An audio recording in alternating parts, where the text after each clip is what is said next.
Welcome to Sir Shisha Learning App. I am Sheila. Welcomes you in today's video. Today we are going to start class 6, unit number 2nd. Then the poem number is 2.5 and the poem name is The Man Who Thinks He Can.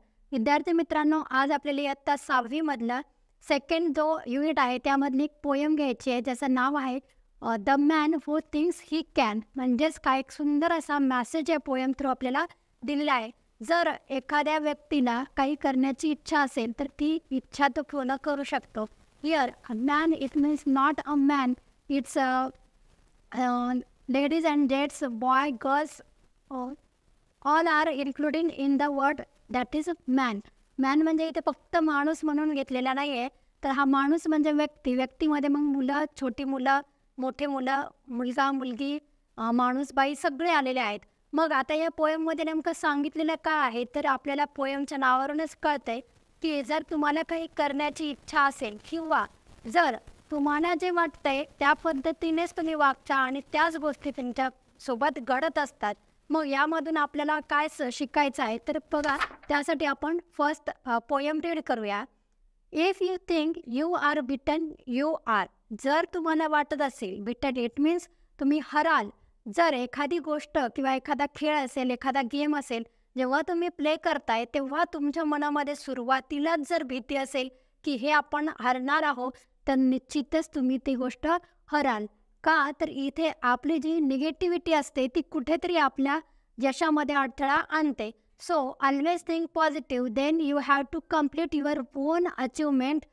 So if you thinks you dare not, you don't. जर तुम्हाला आता dare म्हणजे आपण म्हणतो daring, जर कुठल्याही गोष्टीची daring तुम्ही केली नाही तर ती गोष्ट शेवटपर्यंत तुम्ही करू शकत नाही. फॉर एक्झाम्पल, आपल्याला स्पीच द्यायचं आहे आणि आपण सुरुवातीलाच म्हटलं की नाही, मी स्टेजवर गेल्यानंतर माझे हातपाय हलतील, मला आठवणार नाही, माझं स्पीच चुकेल, तर निश्चितच जेव्हा अशा कंडिशनमध्ये तुम्ही स्टेजवरती परफॉर्म करायला जाल, 100% शुअर आहे की तुम्ही तिथे तुमचं स्पीच बिघडवणार आहे किंवा ते स्पीच चुकीच्या पद्धतीने प्रेझेंट होणार आहे. So always think positive. Then if you like to win but you think you can't. जर तुम्हाला कुठलीही गोष्ट जिंकायची इच्छा असेल आणि तुम्हाला आवडते की मी काय करायला पाहिजे, नेहमीसाठी कुठल्याही गोष्टीमध्ये मला यश प्राप्त झालं पाहिजेत, पण तुम्ही घाबरत असाल आणि तुम्हाला वाटते की मला आवडते पण मला हे जमणार नाही, तर निश्चितच ती गोष्ट तुमच्यासोबत घडेल, म्हणजे तुम्हाला ती गोष्ट व्यवस्थित मिळणार नाही आहे. It is almost certain you won't it. जर तुम्हाला वाटत असेल की नाही मी ही गोष्ट करू शकतो आणि मी करणारच, तर ती तुमच्याकडनं अतिशय चांगल्या पद्धतीने घडणार आहे. So this is the first stanza. In first stanza the poet says that always think positive. If you think negative, then always so many things are happen with us in a negative form. म्हणजे तुमच्याकडे जर एखाद्या गोष्टीची करण्याची इच्छा असेल तर ती चांगल्या पद्धतीने तुमच्यासोबत घडेल, नाही तर तुम्हाला जे वाटेल त्या पद्धतीनेच तुमच्यासोबत गोष्टी घडत जातील. If you think you all knows you are lost. जर तुम्हाला असं वाटत असेल, एखाद्या वेळेस एखादी फेज येते माणसाच्या आयुष्यामध्ये की प्रत्येकालाच प्रत्येक गोष्ट सहजासहजी मिळत नसते, त्यासाठी प्रयत्न करावं लागते. बट तुम्ही जर प्रयत्न करण्याच्या आधीच निराशा आली आणि तुम्हाला वाटते की नको किंवा माझ्याकडनं हे होणारच नाही, तर तुम्ही पहिलेच म्हणजे सुरुवातीलाच त्या गोष्टीपासून बाद झालेले असणार आहेत. For out of the words we find. आता पूर्ण वर्ल्डमध्ये भरपूर अशा गोष्टी आहेत, भरपूर लोक आहेत की ज्यांना प्रत्येक गोष्ट चांगल्या पद्धतीने मिळाली नाही आहे, परंतु प्रयत्न करून ते लोक तिथपर्यंत पोचलेले आहेत. Success begin with a firm will. जर तुम्हाला तुमची इच्छाशक्ती दृढ असेल आणि कुठल्याही परिस्थितीमध्ये तुम्ही जर एखादी गोष्ट अचीव करण्यासाठी 100% तुमचे तिथे देत असाल तर निश्चितच यश तुम्हाला मिळणार आहे. So it's all in the state of mind. त्यासाठी तुमच्या मनामध्ये तसा विचार यायला हवा की नाही, कुठलीही इन हाऊ कंडिशन, म्हणजे कुठल्याही कंडिशनमध्ये मी ही गोष्ट करायला तयार आहे, तर तुमच्यासोबत तुमचा सक्सेस तुमच्यापासून लांब नाही आहे. If you think you are out classes you are, you have got to things high to rise. जर आता क्लासमध्ये फॉर एक्झाम्पल इथे एक एक्झाम्पल आपण क्लासमधलं घेऊया. क्लासमध्ये एकाच बुद्धीचे मुलं नसतात. प्रत्येकाला कमी जास्त प्रमाणामध्ये त्यांचे जे काही ज्ञान असेल किंवा मार्क्स असतात ते कमी जास्त प्रमाणामध्ये मिळतात. एखादा मुलगा आहे की तो खूप अभ्यास करतो, परंतु त्याच्या लक्षात लवकर येत नाही. मग एवढी मेहनत करून सुद्धा तो इतरांपेक्षा कमी आहे.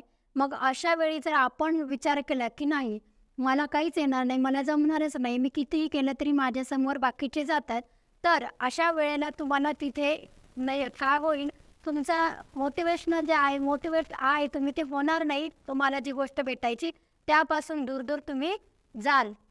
So you have got to sure yourself before you can ever win a prize. त्यासाठी दृढ इच्छाशक्ती तुमच्या मनामध्ये जागायला हवी की नाही, मी माझे प्रयत्न कुठेतरी कमी पडत असेल, मी त्यामध्ये परत अजून त्यामध्ये भर घालतोय आणि इतरांच्या बरोबरीने मी येण्याचा प्रयत्न करतो, तर एक ना एक दिवस तुम्हाला यश निश्चितच मिळणार आहे. Life is a battle, don't always go. आता लाईफ काय आहे आपली? बॅटल. बॅटल म्हणजे काय? युद्ध. आता जसं आपण युद्ध म्हणतो की राजाचं किंवा एखाद्या राक्षसाचं देवाचं युद्ध चालतंय, तेव्हा दोघांनाही तेवढा स्ट्रेस असतो, दोघांनाही तेवढीच मेहनत घ्यावी लागते, त्याशिवाय त्यांना कुठलंही यश प्राप्त होणार नाही. मग आपलं आयुष्यसुद्धा तसंच आहे. आयुष्यामध्ये प्रत्येक वेळेस सुख येईल असं नाही. आपण म्हणतोय की सुखानंतर दुःख आणि दुःखानंतर सुख, हे आयुष्य आहे. मग तुमच्या आयुष्यामध्ये बऱ्याचशा अशा गोष्टी येणार आहे. मग तुम्ही प्रत्येक गोष्ट जर पॉझिटिव्ह एनर्जी घेतली, तर तुम्हाला निश्चितच काय होईल, या सगळ्यांमधून तुम्ही बाहेर पडाल.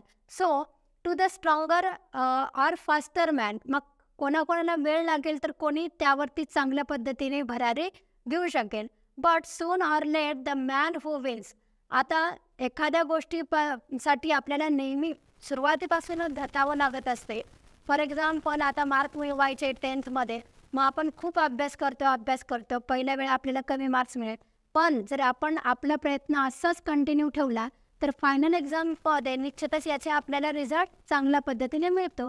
So it is the man who thinks he can. That's why the poet says that if you think positive, your life is always positive. You achieve your on on goals and you win the race of life. So in this way we complete our poem. The poet name here Walter D. Winton. So now we see the workshop of this poem. विद्यार्थी मित्रांनो, अशा सुंदर पद्धतीने आपण या पोयममध्ये काय सांगितलेलं आहे, याचे पोयमचे रायटर कोण आहेत, पोएटचं नेम काय आहे, सगळंच आपण आता बघितलेलं आहे. नाव we see the workshop of this poem.